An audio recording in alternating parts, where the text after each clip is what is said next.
If you have clicked through this video, you probably are a GP trainee and currently looking to do the SCA exam. So it's my time to now talk about how I passed the SCA exam. And I will make this video as detailed as possible. By the end of this video, I expect you to know what this exam is about, how I prepared for the exams, and some of my top tips that I would want you to take from this video for this exam. Let's not waste time. Let's get directly into the video. So before we dive as to how I did my SCA exam, let me just break down as to what the exam is about and what exactly is going to be tested. Basically, the structure. So the exam has 12 stations. The way it works is you've got 6 stations. Each station is 12 minutes. So you do 12 minutes back to backs for 6 stations. You get like around a 10-minute break in between, and then you go through and do another 6 stations. So it's a very quick and a fast exam, especially in the exam time, you will feel it going like this. What is the exams testing you on? They are testing you on 3 different domains. 1, data gathering. 2, interpersonal skills, and 3 is your clinical management. So these are the maximum marks you can get. Clinical management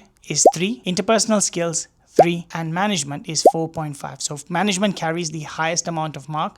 So the total you can score for a station is 10.5. Multiply that by 12. So the total marks for the entire exam is around 126. It's marked out of 126. Really focus on your management because as you can see, it carries the highest amount of marks and the exam is actually skewed a lot towards management. So make sure your management is on point. So what is the pass mark of the exam? It varies based on how the candidates performed on the exams, but on average it has always hovered around 76 to 77 out of 126. So we're looking at around 61-62%, which is the pass mark. I started almost 6 months in advance. So I decided in December 2025 that I needed to kind of get my exams done early. I'm less than full time. So, once I've got the exams done, I've got basically enough time in GP just to cruise around and just learn basically. For me, I kept the exams as May 2026. So I had a good 5 to 6 months to prepare from December. So in short, I think this exam for me, I felt it was a little bit easier than the AKT exams to prepare. It's a different story how the exams are marked, but to prepare it was a little bit easier. So I remember somewhere in December, I got together a group of people, 4 or 5 people who were doing the exams before me. So most of my colleagues were doing the exams in April, May. So that's a really big tip I would give you. Find a group of people who are doing the exams before you so that you can basically start preparing on their pace. Most of the people who are doing the exams before you are going to be focused. They will be meeting up regularly for sessions, and that way you can actually get your practice in earlier on rather than do it with a group who's going to be doing exams after you. So that's one big tip I will give you. The main resource that I used was SCA revision. Brilliant resource. I'll put the link in the description below. They have all different cases and most of the cases are exam scenario types. A lot of people say, oh, you doing a lot of clinics will really help you for the exams. Once again, in my opinion, I will disagree. Clinics do help you to kind of do the work of the GP, that's 100%. But in the exams, they test you on very specific things. And I think the only way you're going to be able to get that kind of experience is by getting those type of patients. And the way you're going to get those type of patients is by simulated consultations, which is why SCA revision is so brilliant. So I think it's important to practice in simulated consultations because that's how exam is going to be. The exam is going to be with actors, not real patients. But I think doing the simulated consultations with the SCA revision is brilliant. And I think that's something that I used and I highly recommend everybody to use. So my group and I, we started practicing slowly but surely. Initially, I think we were doing 1 to 2 times a week. After work in the evening at 6 to 7 p.m. we would get together online and all of us will start doing the cases. Initially, it was a group of 5 people, which was a lot to be honest. But I think it was so important that we were also learning from each other. So that was really great. As time went on, I think people started finishing the exam and groups started becoming smaller. Somewhere in February after Ramzan, I had to, fly back home for a holiday. So at that time, my practice dropped. So I was doing really well till February. And then after that, I had a month of break. Once I came back, I felt so rusty. So I had to kind of start back again. So once again, what I did was I started practicing with a guy who had the exam a month before me. And because he was on full-on mode, that really pushed me to start practicing for these exams again. So we went through practicing with him in April. And as time went on, April finished and then it was me. And I found 2 other people who were going to do the exams after me. So they basically did what I did with these colleagues. So I was in full-on mode. I would just, message them every single week saying, look, these are my free time. Who's ready and willing to practice? With practicing, I think it's important that the people who you're practicing with are honest with you. that they're giving you good feedback. But I think it's also important to understand that sometimes feedback can also be very subjective and also very overcritical. Like for me, I felt that up to a certain point I can improve myself, but after a point when people were saying, oh, the words and the phrases that you're using are, you could change it a little bit better, you can use a different word. And in my head, I'm like thinking, look, I'm not a British person. Like, this is how I speak. And this is where like it gets a little bit tricky for us, because the mannerisms and the way they speak is slightly different to ours, and that can get really triggering sometimes, I would say. So, but I think at the end of the day, there's only so much you can change about yourself. The point is, obviously, you want to make sure that you're doing your best for the patient and, going through all the check boxes when you're doing for the exams. Now I'm coming to April, and what I started doing was I started having a structure in my exam. So basically, by the time April came, I became very structured. I knew how to start a consultation, what to ask, and how to basically flow through. It needs to feel very natural. And because so much practice had gone in my preparation, I had now become quite decent, I would say so. And I will have to be honest, this is not the structure that I developed. There's a guy who on YouTube who made a brilliant video about how he structures his history taking, and he passed it for the first time. So I will link his video on the description below and give him the credit that because of your video, I passed. So I think that's a really good video. Finally, the day of the exam arrived, and I was like, oh my God, like, have I done enough? Have I practiced enough? And I was like, I'm not really sure, and all of those ideas were going through my head. And to be honest, this will happen to you as well. And in my next video, I'll be showing all of the raw footage of what I was going through during my SCA exams. Yes, I have recorded my real reactions when I was actually going through the SCA exams, and all my thoughts and all my fears and anxiety you can actually see in that video, which basically tells you how real the anxiety can be for these exams. And I highly implore you that after you watch this video to go and check that video out, because it'll give you a bit of understanding of what you will go through during these exams. And at the end of the day, all of us go through that, and most of us, get through, inshallah, in first attempt. But even if you don't get through to the first attempt, there are people who sometimes need a second attempt, which I don't wish anybody, because obviously going through second attempt can be quite difficult. But if that happens, there's always light at the end of the tunnel, and watching these videos can really be like helpful to you. Closer to the exams, extremely nervous.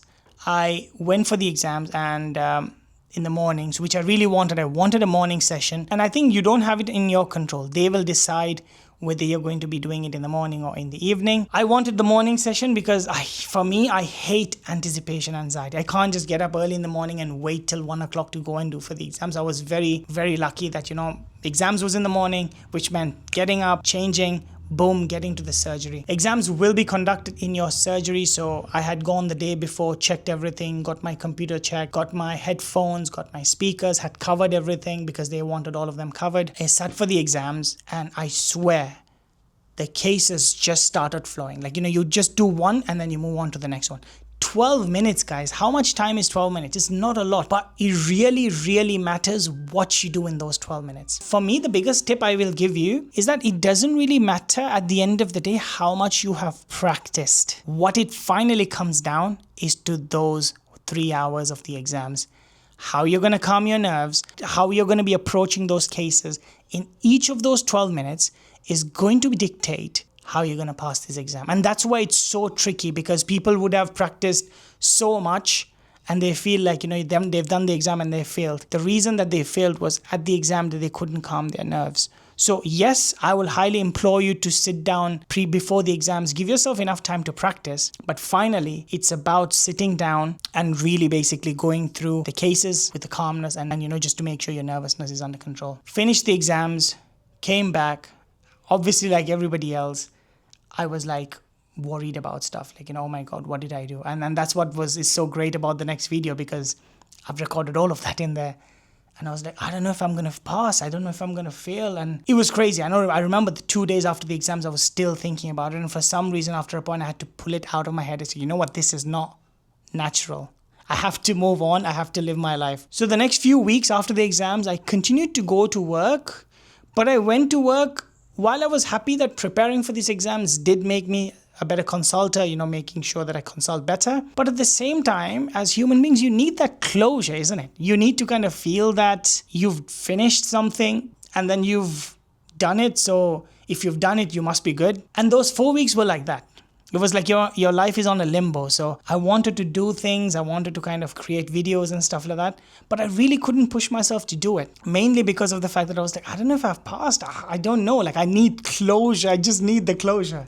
Finally, day of the exams results came. It was on a Tuesday. It comes 5 weeks after your exam. So literally on a Tuesday, sharp at 5 p.m. on the dot. Literally just like your AKT exams. Finally, 5 o'clock hit. Boom. I clicked the enter button and I saw the pass tick mark. And I was like, that was one of the best feeling. Finally getting through this last exams was one of the big thing that was like, it was like a huge weight lifted off my shoulder. It kind of told me that, you've done well in practicing. You did well in the exams. And the fact that overall you are good in the sense you're a good consultant. I've proved it to myself that, I'm not that bad in the sense. And that was one of the biggest weight lifted off my shoulder. And you know what? I'll give you one other thing. The biggest thing that was really, really encouraging for me was that this will be, inshallah, the last exam in my entire life. I am done. I'm not doing any more exams. For me, I've been doing exams since the age of all of us, we know, all of us doctors, we've just been doing exams back to back. We had to do exams all our lives. Exams after medical school. For me, I had 2 exams, PLAB exams, and also, exams to become a registered doctor in my country. Then get to UK. Finally, once you're here, do the MSRA exam, pass that. Do the AKT exam, pass that. Do the SCA exam and pass that. I'm like, oh God, I don't have to do anymore. If I do, it's kind of like self-inflicted, but I don't have to do that. And I swear to God, that was the best feeling. And I think it feels like it's like the end of the road for me now. I have done so many exams and, gone through so much hoops, and I'm here and I'm finally done with it. It feels like a chapter's closing, but a new chapter is going to begin after this. So I'm so happy with all of that. That is some of the things that I will advise you. This is how you're going to approach this exam. Some of my few top tips, I'm going to round it up again. Number 1, practice with somebody who's got the exams before you. Even if they're 2 months before you, find that, get into that group. Because you will go at their pace, which basically means they will push you to start practicing early and get yourself into this cycle of, practicing regularly. Number 2, book your exam early. The moment you know when you're going to do the exams, just book it. You can always reschedule or change your exam date, but book it early, and that way at least you have a date locked in and you're focused and you're working towards that goal. One of the things that I used for this exam was the SCA course from RCGP. There are 2 types of course. There's a 1-day course and a 3-day course. The 3-day course, people say it's very good. It's all paid for by your study budget. Just make sure that you book it way in advance. They run out. So even if you're thinking about doing your SCA exams in the next 6 months, book it, because by the time you kind of are ready, you will not have that time.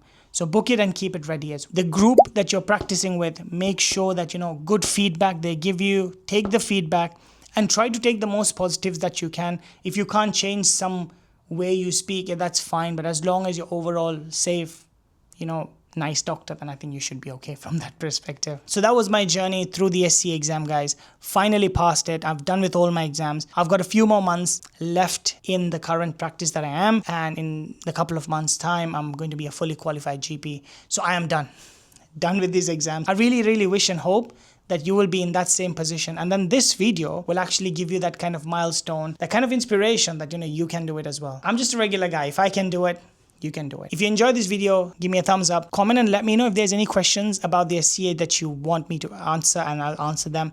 And really look forward to the next video, because that is where I'm going to talk about all the raw emotions. You're going to see everything in real time. And if you have just done the exams, then the next video will be best, because you will be going through the same feelings that I went through. And at least that way you can be reassured that if I passed, you'll pass as well. I'll see you guys in the next video. Take it easy. Peace.